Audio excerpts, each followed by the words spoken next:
तो दोस्तों मैं हूं ब्रजेश लोधी और आज आपके लिए लाया हूं मैं भारत के राष्ट्रीय प्रतीक से जुड़े हुए टॉप 20 क्वेश्चंस। ठीक है दोस्तों, तो मैं आपको बता दूं ये क्वेश्चंस बहुत ही इजी और सरल हैं और इसके साथ साथ ये आपके लिए बहुत ही मोस्ट क्वेश्चन हैं। दोस्तों अगर इसमें से ऐसे क्वेश्चन लगे जो कि आपको आते हों तो वीडियो को काटना मत, पूरा देखना, क्योंकि इस वीडियो में से लगभग क्वेश्चन पूछे जाते हैं। पहला क्वेश्चन है, भारत के राष्ट्रीय ध्वज की लंबाई और चौड़ाई का अनुपात है। मतलब वो पूछ रहा है लंबाई और चौड़ाई का अनुपात क्या है। तो ठीक है दोस्तों, आपका अनुपात है 3:2, यानी आंसर हो जाएगा हमारा दोस्तों 3:2 बी। ठीक है दोस्तों, अगला क्वेश्चन है कि भारत के राष्ट्रीय ध्वज की चौड़ाई और लंबाई का अनुपात है।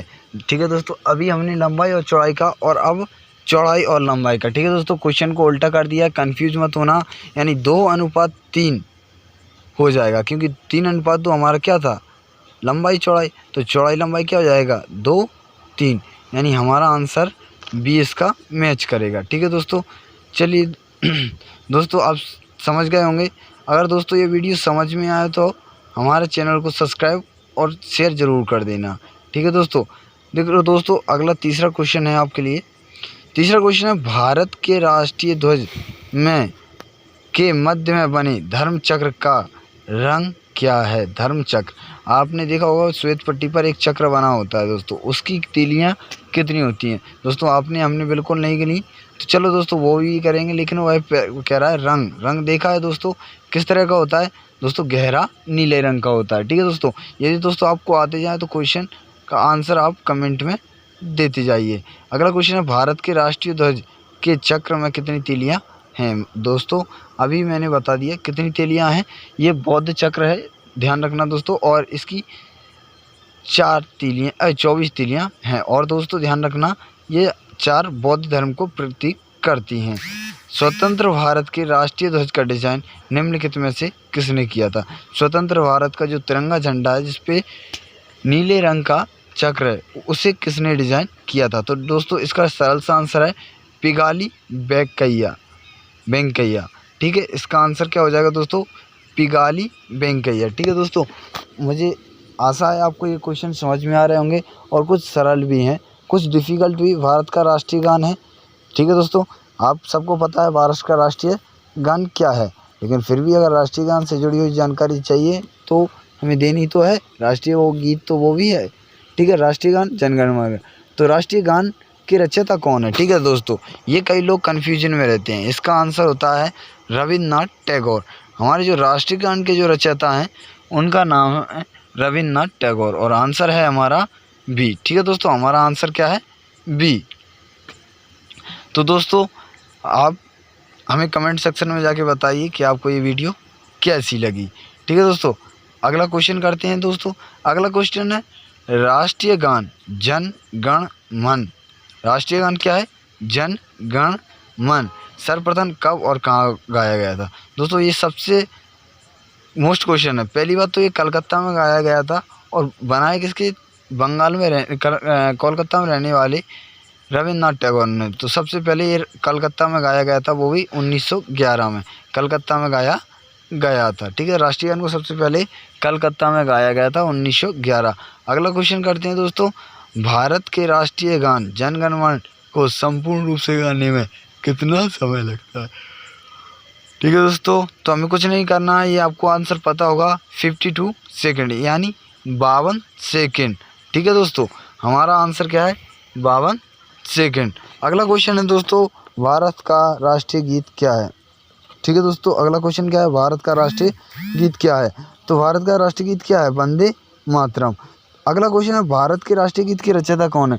अब देखो राष्ट्रीय गीत के बारे में बात कर रहे हैं तो उनकी रचयिता भी कर लें।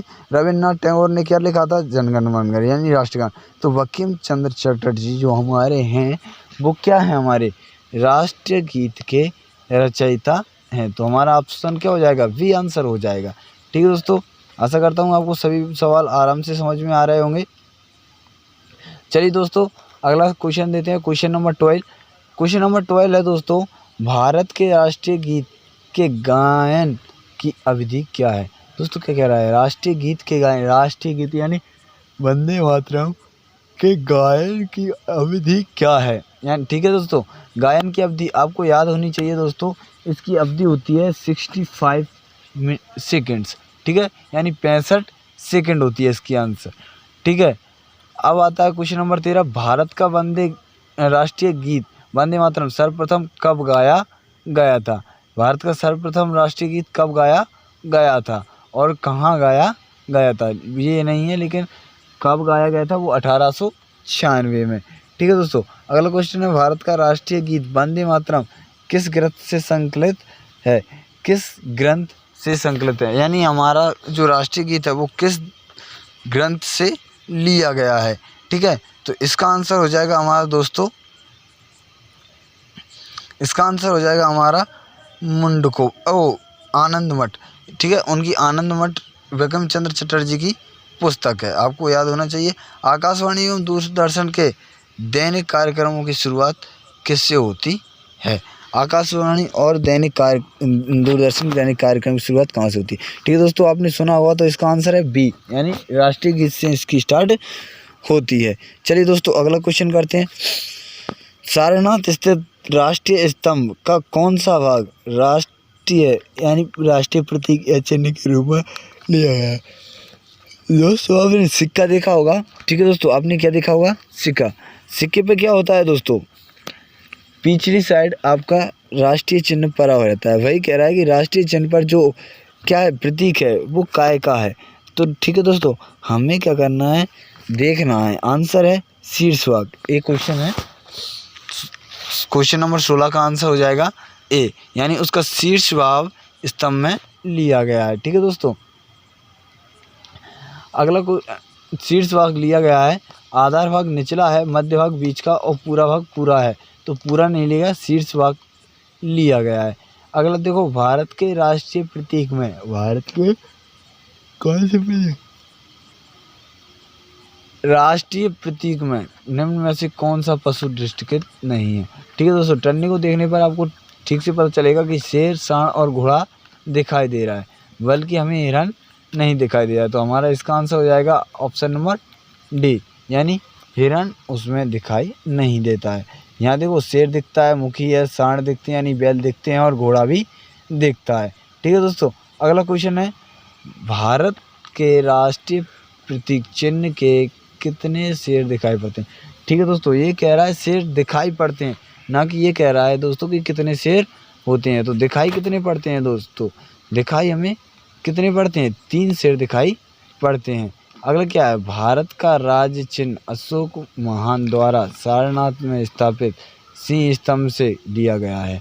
इस राज्य चिन्ह के मूल स्तंभ में कितने सिंह, मतलब मूल स्तंभ में कितने सिंह के सिर है? ठीक है दोस्तों, तो इसका भी आंसर हमारा क्या हो जाएगा? 4। ठीक है, क्योंकि 3 हमें दिखाई देते हैं, 1 उसके पीछे होता है। तो अब दोस्तों हमें कुछ नहीं करना है, हमारा 4 आंसर लगा देना है। अगला क्वेश्चन देखिए दोस्तों, उसमें दिखाई दे रहे थे और इसमें 4 दिए गए हैं। देखो अगला क्वेश्चन है, भारत के राष्ट्रीय संबंध के रूप में किस संबंध को मान्यता प्रदान की गई? ठीक है दोस्तों, किस संबंध को मान्यता प्रदान की गई? इसका आंसर है दोस्तों शक संबंध। ठीक है दोस्तों, इसका आंसर क्या है? शक संबंध, यानी भारत में जो चलता है वो राष्ट्रीय गीत शक संबंध से चलता है। चैत्र वैशाख शक संबंध पर आधारित राष्ट्रीय पंचांग का प्रथम मास क्या है? ठीक है दोस्तों, राष्ट्रीय पंचांग का प्रथम मास क्या है शक संबंध के हिसाब से? तो पहला होता है चैत्र। इसका आंसर है दोस्तों ए, चैत्र आंसर है हमारा। ठीक है दोस्तों, हमारा आंसर क्या है? चैत्र। भारत का राष्ट्रीय पंचांग अंतिम मास क्या होता है? भारत के पर आधारित राष्ट्रीय पंचांग का अंतिम मास तो चैत्र से स्टार्ट होते हैं, आपको याद होना चाहिए फागुन। चैत्र वैशाख जेठ आषाढ़ सावन भादो कुआर कार्तिक अगहन पूस माह फागुन, यानी हमारा आंसर क्या हो जाएगा? फागुन। अगला क्या है, भारत का राष्ट्रीय पशु क्या है? ठीक है दोस्तों, ये सबसे मोस्ट क्वेश्चन है, भारत का राष्ट्रीय पशु क्या है? देखो दोस्तों, बाघ है, चीता मत लगाना और सिंह भी नहीं लगा सकते, आप क्या लगाओगे? बाघ। कंफ्यूज मत होना, तीनों चीज़ों में थोड़ा थोड़ा अंतर होता है। बाघ से पूर्व भारत का राष्ट्रीय पशु क्या था? मतलब बाघ से पहले भारत का जो राष्ट्रीय पशु था वो कौन था? ठीक है दोस्तों, तो बाघ से पहले भारत का राष्ट्रीय पशु जो था वो था हमारा सिंह, यानी शेर हमारा राष्ट्रीय पशु पहले था, यानी सिंह था। हमारा भारत का पहला राष्ट्रीय पशु सिंह यानी शेर था। अगला क्या है, भारत का राष्ट्रीय पक्षी क्या है? यानी नेशनल बर्ड्स ऑफ इंडिया। ठीक है, हमारा भारत का राष्ट्रीय पक्षी क्या है? तो उसका आंसर है मयूर। अगला क्वेश्चन है दोस्तों, भारत का आदर्श वाक्य क्या है? ठीक है दोस्तों, भारत का जो आदर्श वाक्य है वो कौन सा है? ठीक है दोस्तों।